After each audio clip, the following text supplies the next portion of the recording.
Hello, everyone, and welcome to today's reading of Artemis Fowl by Ian Colfer. We are in the middle of chapter 9, and that's where I'll continue today. Butler was more than a little surprised. You gave it back? Artemis nodded. About half. We still have quite a nest egg, about $15 million at today's market prices. Butler usually wouldn't ask, but this time he had to. Why, Artemis? Can't you tell me? I suppose so, the boy smiled. I felt we owed the captain something for services rendered. Is that all? Artemis nodded. No need to talk about the wish. It could be perceived as weakness. Said Butler, smarter than he looked. Now we should celebrate, enthused Artemis, deftly changing the subject. Some champagne, I think. The boy strode to the kitchen before Butler's gaze could dissect him. By the time the others caught up, Artemis had already filled 3 glasses with Dom Perignon. As a minor, I know. I'm a minor, I know, but I'm sure Mother wouldn't mind just this once. Butler felt that something was afoot. Nevertheless, he took the crystal flute offered to him. Juliet looked at her big brother. Is this okay? I suppose so, he took a breath. You know I love you, don't you, sis? Juliet scowled. Something else that the local louts found very endearing. She smacked her brother on the shoulder. You're so emotional for a bodyguard. Butler looked his employer straight in the eye. You want us to drink this, don't you, Artemis? Artemis met his gaze squarely. Yes, Butler, I do. Without another word, Butler drained his glass. Juliet followed suit. The manservant tasted the tranquilizer immediately, and although he would have ample time to snap Artemis's Fowl's neck, he didn't. No need for Juliet to be distressed in her final moments. Artemis watched his friends sink to the floor. A pity to deceive them, but if they had been alerted to the plan, their anxiety could have counteracted the sedative. He gazed at the bubbles swirling in his own glass. Time for the most audacious step in his scheme. With only the barest hint of hesitation, he swallowed the tranquilizer-laced champagne. Artemis waited calmly for the drug to take hold of his system. He didn't have to wait long, since each dose had been calculated according to body weight. As his thoughts began to swirl, it occurred to him he may never awaken again. It's a bit late for doubts, he chided himself, and sank into unconsciousness. She's away, said Foley, leaning back from the console. It's out of my hands now. They followed the missile's progress through the polarized windows. It really was a remarkable piece of equipment because its main weapon was light. The fallout could be focused to an exact radius. The radioactive element used in the core was Solarium-2, which had a half-life of 14 seconds. This effectively meant that Foley could tune the biobomb to blue rinse only, foul manner, and not one blade of grass more. Plus, the building would be radium-free in under a minute. In the event that a few solarium flares refused to be focused, they would be contained by the time field. Murder made easy. The flight path is pre-programmed, explained Foley, though no one was paying a bit of attention. She'll sail into the lobby and denotate. The casing and firing mechanism are plastic alloy, which will completely disintegrate, clean as a whistle. Root and Holly followed the bomb's arc. As predicted, it swooped through the decimated doorway without knocking so much as a sliver of stone from the medieval walls. Holly switched her attention to the missile's nose scan. For a moment, she caught a glimpse of the grand hallway where she had, until recently, been a prisoner. It was empty. Not a human in sight. Maybe, she thought, just maybe. And she looked at Foley and the technology at his fingertips, and she realized that the humans were as good as dead. The biobomb detonated. A blue orb of condensed light crackled and spread, filling every corner of the manor with its deadly rays. Flowers withered, insects shriveled, and fish died in their tanks. Not one cubic millimeter was spared.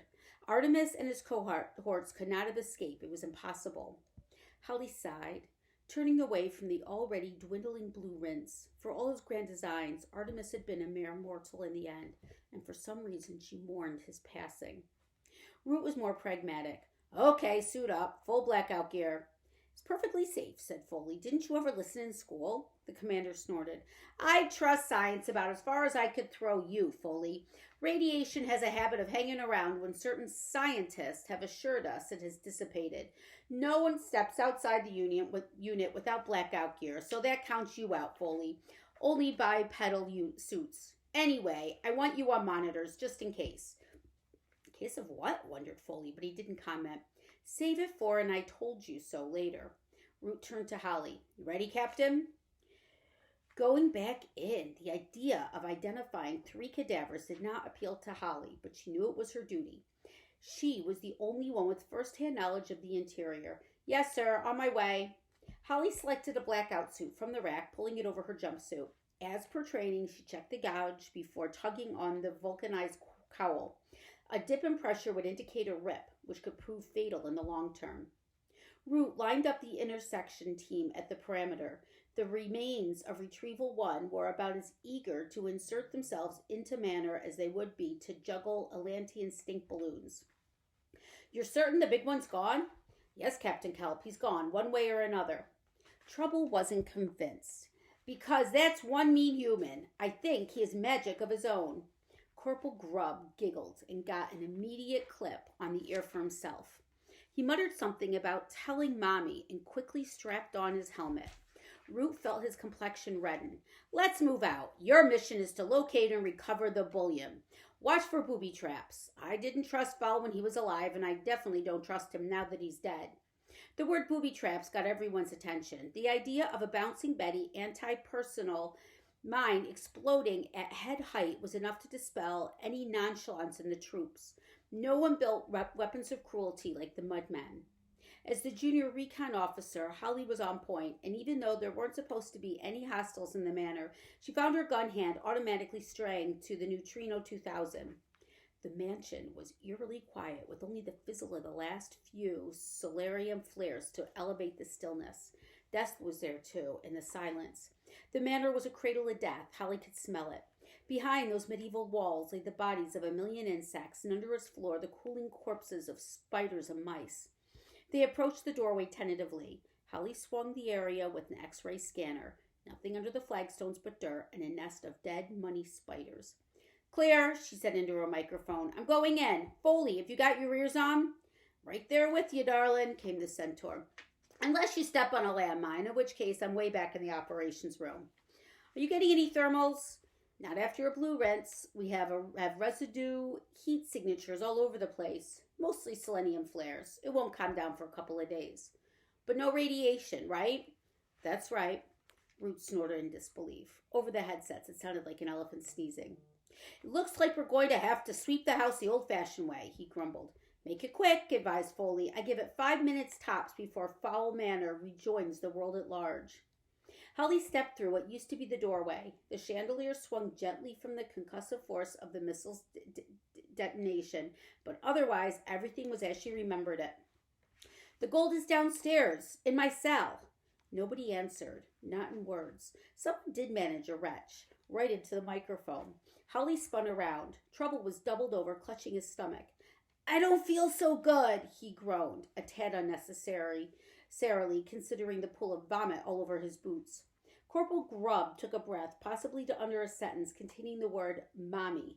What came out was a jet of concentrated bile. Unfortunately, Grubb didn't have the opportunity to open his visor before the illness struck. It was not a pretty sight. Ugh, said Holly, pressing the corporal's visor release button. A tsunami of regurgitated rations flooded over Grubb's blackout suit. Oh, for heaven's sake, muttered Root, elbowing past the brothers. He didn't get very far. One step over the threshold, and he was throwing up with the rest of them. Holly pointed her helmet cam at the stricken officers. What the heck is going on over here, Foley? I'm searching. Hold on. Holly could hear the computer keys being punched furiously. Okay, sudden vomiting, spatial nausea. Oh, no. What? Asked Holly, but she already knew. Maybe she always had. It's the magic, blurted Foley, words barely decipherable in his excitement. They can't enter the house until Fowl is dead. It's like an extreme allergic reaction. That means, unbelievably, that means they made it, completed Holly. He's alive. Artemis Fowl is alive. Darn it, groaned Brew, and heaved another quart of vomit into the terracotta tiles. Holly went on alone. She had to see for herself. If Fowl's corpse was here, it would be with the gold. Of that she was certain. The same family portraits glared down at her, but now they seemed smug rather than a store. Holly was tempted to lose a few blasts into them from the Neutrino 2000, but that would be against the rules. If Artemis Fowl had beaten them, then that was it. There would be no recriminations. She descended the stairway to her cell.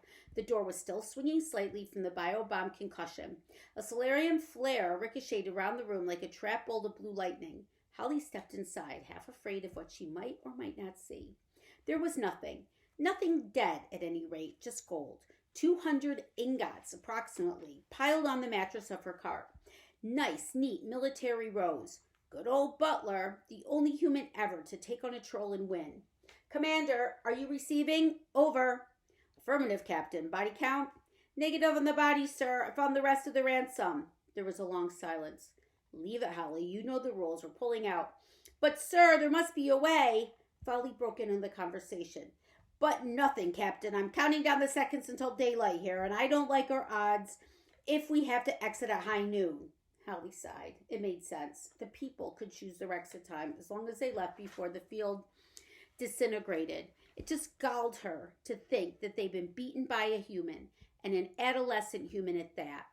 She took a last look around the cell. A big ball of hatred had been born here, she realized, and it would just have to be dealt with sooner or later. Holly jammed her pistol back into its holster. Preferably sooner. Fowl was the winner this time, but someone like him wouldn't be able to rest on his laurels. He would be back with some other money-making scheme, and when he arrived, he would find Holly Short waiting for him, waiting with a big gun and a smile. And tomorrow we will finish the story. So thank you for joining me, and I'll see you then. Bye.